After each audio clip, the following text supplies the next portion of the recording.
네, 안녕하세요. 주식은 역시 끼리끼리새 끼리씨입니다. 안녕하세요, 끼리분들. 자, 주말 또 어느덧 벌써 거의 다 지나고 있습니다. 주말 잘 보내셨나요? 그래도 이제 주말이 거의 다 끝나가고 있으니까 다음 주를 준비를 해봐야겠죠. 이번 주에는 어떠한 흐름이 나왔고, 그리고 다음 주에는 어떠한 일이 예정되어 있는지 빠르게 살펴보고 마무리해보도록 하겠습니다. 자, 오늘 또 이렇게 같이 공부하러 와주셔서 진심으로 감사합니다. 같이 공부하시죠. Let's get it! 정말 심플하게 바로 보도록 하겠습니다. 코스피는 이번 주에도 보합이었습니다. 매우 놀랍네요. 그래서 결국 3주 연속 보합권을 만들고 있으며, 그리고 기분들이 보시다시피 지금 현재 2,900에서 3,000 사이, 거기에서 박스권을 만들고 있는 걸 확인할 수 있습니다. 그래서 이제 이 정도면은 바닥을 조금 다진 거 아닌가 이러한 생각을 해볼 수 있을 것 같은데요. 과연 다음 주에는 3,000을 뚫고 3,050까지 뚫고 올라갈 수 있을지 관심 있게 봐야 될 것 같습니다. 그리고 11월도 얼마 남지 않았습니다. 월봉을 한번 보자면은 5개월 연속 하락한 적은 그렇게 많지 않다고 하는데요. 과연 이번에 좋은 흐름을 나타내서 양봉을 만들어낼 수 있을지, 그리고 소망이라고 해야 될까요?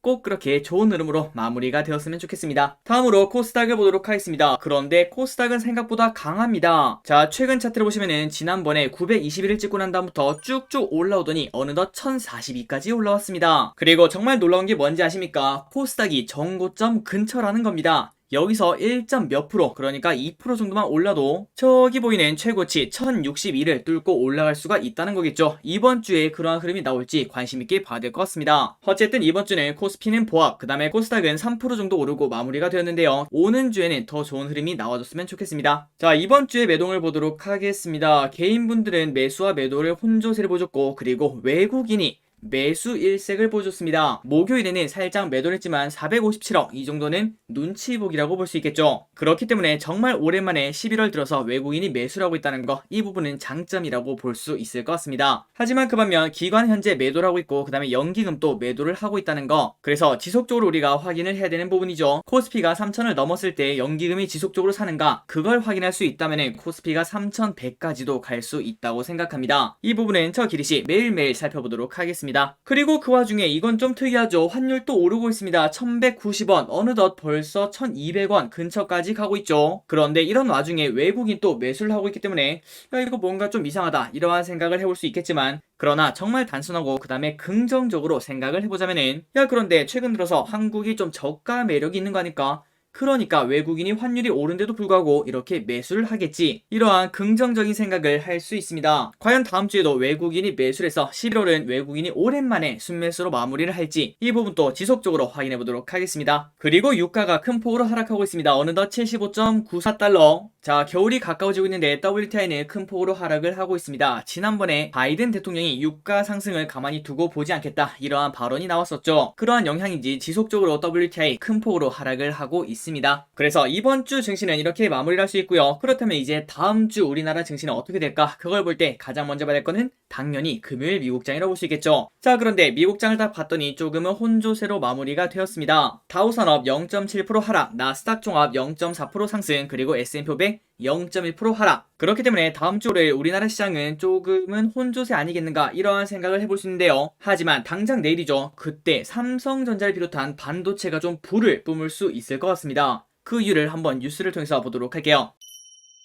자, 미국장에서는 어떠한 흐름이 나왔는지 정말 빠르게 보도록 하겠습니다. 코로나 악몽 아직 안 끝났다, 혼조세, 기술주 상승. 코로나19 재확산 우려에 뉴욕 증시가 혼조세를 보였습니다. 그리고 국채금리가 하락을 하니까 기술주가 강세를 보였다고 하네요. 이날 새벽 오스트리아가 코로나19 사태 악화로 전면 봉쇄에 들어간다, 이러한 발표가 나왔다고 합니다. 그러니 위드 코로나, 야, 이거 허상하냐, 이러한 얘기가 나온다는 거겠죠. 그리고 독일도 1일 감염자 수가 사상 최고치를 기록하고 있고, 백신 접종을 하지 않은 사람들에 대한 새로운 규제에 들어가고 있다고 합니다. 그래서 결국 지난주 금요일은 시장이 조금 코로나에 겁을 먹지 않았나, 이러한 평가가 나온다고 하네요. 그렇다면 어떠한 주식이 나쁜 흐름을 나타냈을까요? 당연히 여행주가 약세를 보였습니다. 델타항공, 아메리칸항공, 보잉, 이러한 기업들이 큰 폭으로 하락했고요. 그리고 카니발, 노르웨이 크루즈도 각각 2%씩 하락을 했습니다. 그리고 다음으로 유가가 하락하는 거 아까 봤습니다. 그러다 보니까 에너지주도 동반 약세를 보여줬겠죠. 옥시덴탈, 페트롤륨, 그리고 대본에너지가 각각 5%, 6% 하락을 했으며, 다이아몬드백 에너지와 마라톤 오일은 각각 5% 하락을 했다고 합니다. 그리고 플러스 가장 유명한 기업 중 하나겠죠. 엑슨모빌 이 기업도 4.6%나 하락을 했다고 합니다. 그리고 그 와중에 오른 기업이 한 가지가 있는데요. 미국 FDA가 모든 성인을 대상으로 백신 부스터샷 접종을 허가하면서 모더나 주가는 5% 상승으로 마감을 했다고 합니다. 그리고 우리가 가장 빵긋빵긋 웃으면서 볼만한 기사는 이거라고 볼 수 있겠죠. 메모리 반도체 터널 끝이 보인다. 마이크론 주가 하루 만에 8% 폭등. 자, 내용을 바로 보도록 하겠습니다. 이게 무슨 소릴까요? 어떻게 이렇게 큰 기업이 하루 만에 8%나 올랐을까요? 메모리 반도체 디램업계 3위인 마이크론의 주가가 지난 19일에 8% 가까이 급등하는 일이 벌어졌습니다. 그래서 갑자기 이렇게 주가 폭등한 이유가 뭔가 봤더니 디램 가격의 하락 터널이 이제는 끝날 것이 보이기 시작하며 그리고 다시 수요 증가 흐름을 탄다는 신호로 얽힌다고 하네요. 그러니까 쉽게 말하자면 메모리 반도체 업황 조정이 마무리가 된다, 이러한 낙관론이 나온다고 합니다. 그래서 이러한 흐름이 나타나니까 그동안 약세를 보였던 삼성전자, SK하이닉스 등 국내 메모리 반도체 기업의 주가도 반등 시도에 나설 것으로 보인다고 합니다. 삼성전자와 SK하이닉스 주가는 지난 8월 이후 박스권에 갇혀 있는데요. 그런데 이번 기회 그리고 당장 내일 뚫고 올라가지 않을까, 그러한 생각을 충분히 해볼 수 있을 것 같습니다. 과연 내일 주가가 어떻게 될지 관심 있게 봐야 될 것 같습니다. 일단은 세 가지라고 볼 수 있겠죠. 첫 번째, 내일 급등하고 그 다음에 양봉으로 마무리한다. 이거는 매우 나이스한 신호라고 볼 수 있습니다. 지속적이고 강한 반등을 기대를 해볼 수 있겠죠. 그리고 두 번째, 갭으로 시작을 한데, 그러니까 높게 시작을 하는데 쭉쭉 밀리는 외국인이랑 갑자기 연기금이 매도를 하면서 주가는 결국 오르긴 올랐지만 처음보다는 빠지는 전강 후약이 나온다면은 아직까지도 반도체의 힘은 그렇게 크지 않구나, 이러한 생각을 해볼 수 있을 것 같습니다. 그래서 내일 삼성전자 그 다음에 SK하이닉스가 어떠한 흐름을 나타내는지, 양봉으로 끝낼지 음봉으로 끝낼지 이 부분을 가장 관심 있게 봐야 되고요. 그리고 최악이라고 볼 수 있겠죠. 세 번째, 내일 아무 일도 일어나지 않는 겁니다. 그러니까 우리나라 반도체는 완전 죽었다고 생각을 해볼 수 있겠죠. 하지만 아마도 내일 좋은 흐름을 나타내지 않을까, 그러한 생각을 해봅니다. 자, 기분들, 저 기립과 함께 좋은 꿈 꾸시고 그 다음에 내일 장 기대를 해보도록 하겠습니다. 그리고 참고로 어제 7.8%나 오른 마이크론 테크놀로지, 이 기업의 주봉을 보자면 우리나라 삼성전자랑 비슷한 흐름을 나타냅니다. 올해 초에 고점을 찍고 쭉 빠지다가 최근 들어 쭉쭉쭉 뻗어 올라가는 걸 확인할 수 있죠. 그래서 우리나라 삼성전자 그리고 SK하이닉스 그러한 기업들도 이 길을 그대로 따라가 줬으면 좋겠습니다.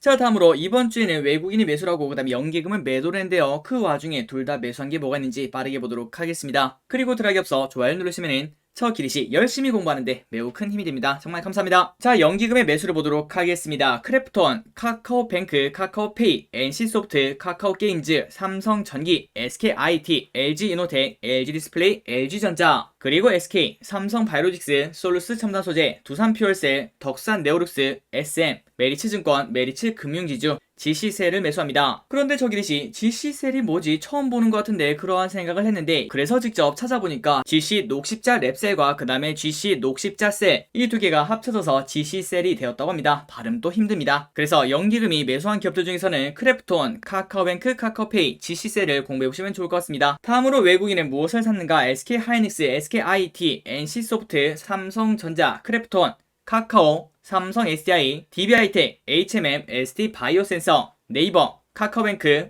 카카오게임즈, LNF, 동진세미캠, SKC, LG디스플레이, 하이브를 매수합니다. 이 중에서는 크래프톤, 그 다음에 ST바이오센서를 한번 공부해보시기 바랍니다. 그리고 마지막입니다. 개인분들은 무엇을 샀을까요? 타이거, 차이나 전기차 ETF, SKIT, 메타버스 ETF, 기아, 코스닥 선물 인버스, 그리고 타이거 메타버스 ETF, 대한항공, 포스코, 레버리지, SK이노베이션, 현대모비스, 트윈, 하나금융지주, SOL, LG화학, 솔루스첨단소재, 한국전력, LG생건, 호텔신라를 매수하고 있습니다. 자, 이걸 보니까 최근 들어 개인분들이 ETF를 많이 사고 있다는 걸 또다시 확인할 수 있습니다. 자, 다음으로 이번 주에는 어떠한 뉴스가 있는지 타이틀만 보고 슉슉슉 넘어가도록 하겠습니다. 복습 시간이죠. 일단 월요일날 이러한 뉴스가 나왔죠. 셀트리온 코로나 치료제 유럽 EC 최종 판매허가 획득. 이 뉴스가 나오면서 셀트리온 주가가 급등을 했었습니다. 하지만 그 다음부터는 조금 신통치 않은 흐름을 나타내고 있는데 제발 좀 좋은 흐름을 나타냈으면 좋겠습니다. 다음입니다. 월요일부터 이러한 뉴스가 나왔죠. 이재용 삼성전자 부회장이 미국에 갔습니다. 그리고 거기서는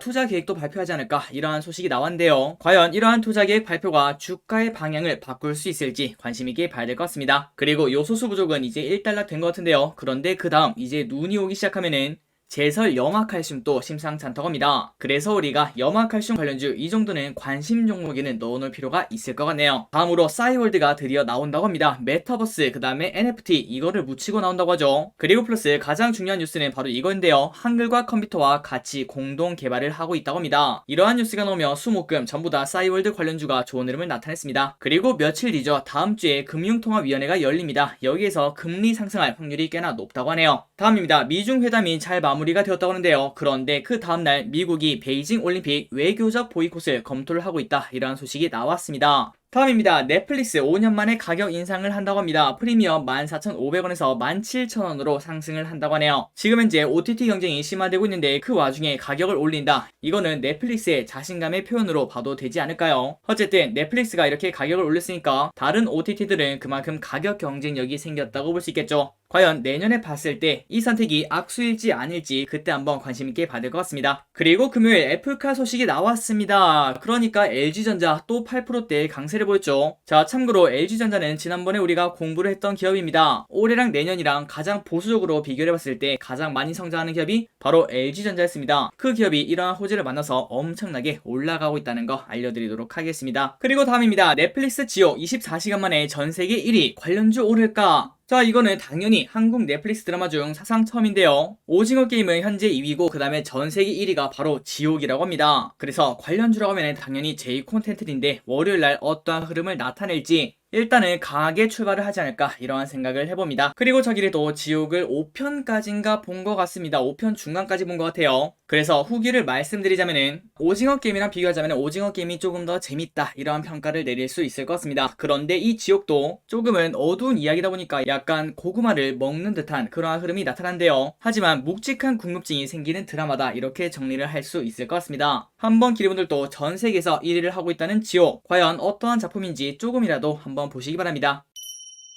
자, 마지막입니다. 다음 주 주 일정을 확인해 보도록 하겠습니다. 월요일부터 순차적으로 보도록 하겠습니다. 전국 학교 전면 등교를 시작한다고 합니다. 지난해 초 국내 코로나가 발생한 이후 약 2년 만에 전면 등교라고 하네요. 그리고 화요일 인천시 저탄소 도시 국제 포럼을 개최를 한다고 합니다. 탄소에 관련된 이벤트라고 생각을 해볼 수 있겠네요. 그리고 수요일 네이버에서는 국내 최대 개발자 콘퍼런스 데뷔를 개최를 한다고 합니다. 여기서는 클라우드, 머신러닝, 메타버스, 하이퍼스케일 AI에 관련이 되어 있다고 합니다. 그리고 수요일 FOMC 의사록이 공개가 되고요. 다음으로 목요일에는 2021 서울 모빌리티 쇼가 킨텍스에서 개최가 됩니다. 여기에는 현대차, 기아, 제네시스, 아우디, BMW, 마세라티 등등등 이러한 기업들이 신차와 신기술을 선보일 예정이라고 합니다. 그리고 목요일부터는 타다 넥스트 25일부터 다시 달린다고 하고요. 시범 운행을 시작할 예정이라고 합니다. 그리고 타다 넥스트는 대형 차량 호출 서비스로 택시 면허를 보유한 기사와 7인승 이상 차량을 기반으로 운영을 할 예정이라고 합니다. 그리고 목요일에는 금리 인상이 점쳐지는 금융통화위원회가 열릴 예정입니다. 그리고 미국 증시가 추수감사절 땡스 기빙데이로 휴장을 하고요. 그리고 이어서 26일엔 조기 폐장을 한다고 합니다. 다음으로 금요일엔 블랙 프라이데이고요. 마지막으로 11월 27일 BTS의 콘서트가 개최가 된다고 합니다. 자, 미국 현지 시간 11월 27일, 28일, 그리고 12월 1일, 2일 총 4회에 걸쳐서 미국 LA 소파이 스타디움에서 오프라인 콘서트를 개최할 예정이라고 합니다. 자, 2년 만에 오프라인 콘서트를 개최를 하는데요. 과연 관련 뉴스가 얼마나 쏟아질지 관심있게 봐야 될 것 같습니다. 자, 여기까지 시청해주셔서 정말 감사합니다. 오늘도 이렇게 같이 공부해주셔서 진심으로 감사드리며 내일 장이 반도체 위주로 쭉쭉 뻗어나가는 그러한 장이 나와줬으면 좋겠습니다.